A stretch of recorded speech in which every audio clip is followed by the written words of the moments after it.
Hi, welcome to Quid Pros Quo. I'm Zac. And I'm Rin. And today we are talking about how to submit to journals. So, earlier we have talked about how to submit to and how to prepare query letters. Those are for novels.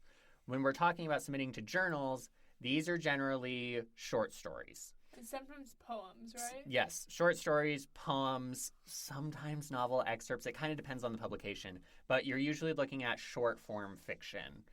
Or creative nonfiction when you're talking about a journal. Now, I don't know about the majority of people who are listening to this podcast, but I had never seen a short story journal until I was actually involved in the production and making of one.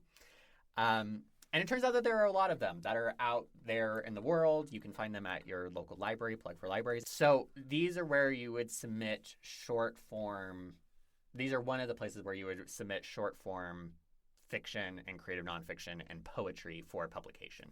So, Rin, how do you find these publication opportunities in journals? So, you can look at referrals from other writers, and in our last episode on writing organizations, we talked a lot about how you can find other writers who will refer you to things. Yeah. So check out that. There's this thing called the submission grinder and also Submittable, which I don't know a lot about, so I'll turn it back over to you. Yeah, so those are two websites that are like indices or like yellow pages for journals that are open and accepting submissions. Submission Grinder and Submittable both include journals, but they can also include anthologies, which is super nice. So there's lots of it's a good way to be able to parse through the mass of information that is out there on the internet to actually find the things that you're looking for, because these indexes will let you filter out by genre and by word count, as well as things to consider as far as the publication rights are concerned, which we'll talk about a little bit later. So they're really helpful for finding those opportunities, and then they'll refer you to the actual websites for the journal so that you can go and look at their submission guidelines and that kind of thing. Which leads us to the next bit. Follow the submission instructions to the letter. Like, if you do something wrong, they have very valid reasons for not including or, like... Not even reading it. So... this includes formatting, so make sure you use the font size, the correct font, page numbers, like... Margins. Everyone always forgets margins.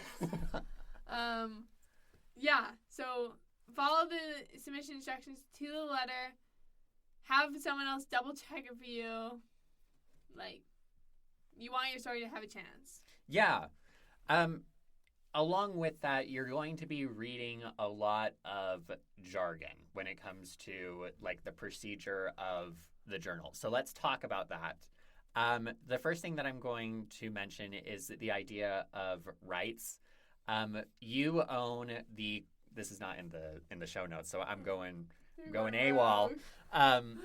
So you own the copyright to your work without ever having submitted it to the copyright office or anything. You just own the copyright.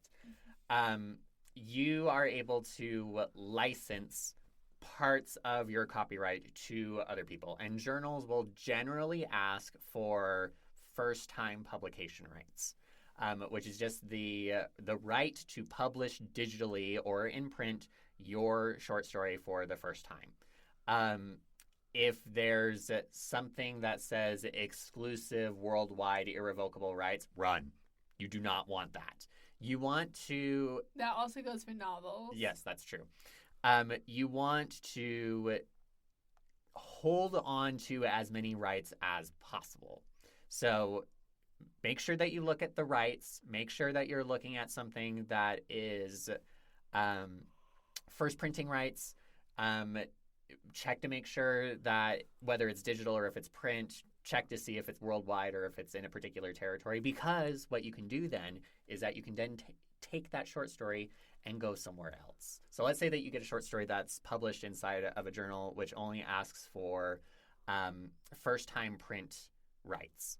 Then you can go to another journal and sell the first-time digital rights to that journal, and say that they only want digital publication rights in a specific region. I don't think that's how that works, but hypothetically. Then you could go to somebody in like Germany. Germany is really big for science fiction and fantasy. You go to Germany and you sell it there. So you can sell it multiple times, but you got to keep track of the rights. Yeah, so I would say use a spreadsheet for this. Yes. I love spreadsheets. Yeah, use spreadsheets, fam. So, Rin, talk to us about what multiple versus simultaneous submissions are, because that's another piece of jargon that shows up on these submissions pages a lot. Yeah, so multiple submissions are more than one submission to the same journal. So that's you give them multiple stories, but it's all to the same journal. Whereas simultaneous means submitting the same story to multiple journals. So it's many on your side to one for multiple, one on your side to many for simultaneous. Yeah. And if you're doing simultaneous submissions, you need to make sure to keep track of where they are submitted. So again, use a spreadsheet. We should make spreadsheets and put them on our Patreon. Oh, we should do that. Note. We should do that. That'd be great. I've started making spreadsheets to put on Patreon, and it is fantastic. It's so much fun. Oh, nice. Yeah.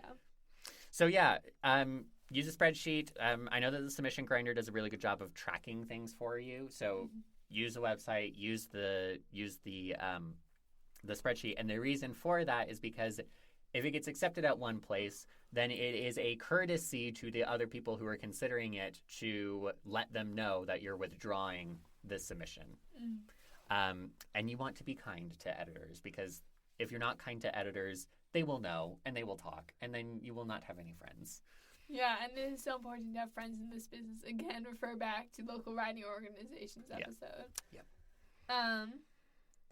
When you submit a short story to a journal or magazine or whatever, you often need to include a cover letter. And this is kind of like a query letter for short stories, but not exactly like that. The conventions are a little bit different, and it's kind of confusing to TBH. When you're writing a cover letter, you want to keep it simple, and you don't want to describe the premise of your story, because they are going to read the short story anyway. Now, if they ask for a description of the story, then you put it in there. But if they don't put it in there. And then you're going to want to include a brief author bio. So, pen name, some biographical information. As a side note, I was looking over my wife's author bio for an academic paper that she's putting in. And it's very common for authors to put in like a humanizing touch towards the end of it. So for my wife's, she was talking about how she lives with me, her husband, and with a whole bunch of plants. And that goes to humanize her and gives a sense of what her personality is like and what our home looks like, which includes a lot of plants. I love that. We will have an episode coming out on how to write a bio. Yeah. We might combine it with our elevator pitch episode. Ooh, good idea. So you don't have two very similar episodes right next to each other.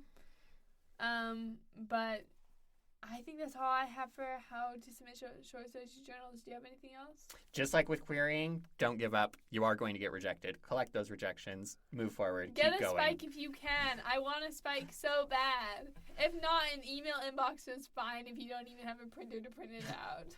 But collect them. It means that you have skin in the game and that you're trying, and that's what's important. Yes, absolutely. This has been Quid Pros Quo. Thank you so much for tuning in. Quid Pros Quo is hosted by DC Winters and CK Jensen. If you like this episode, be sure to leave us a rating. And if you'd like to contact us, you can email us at quidprosquo@gmail.com. For more episodes, check us out on Spotify, Apple Podcasts, or wherever else you get your podcasts.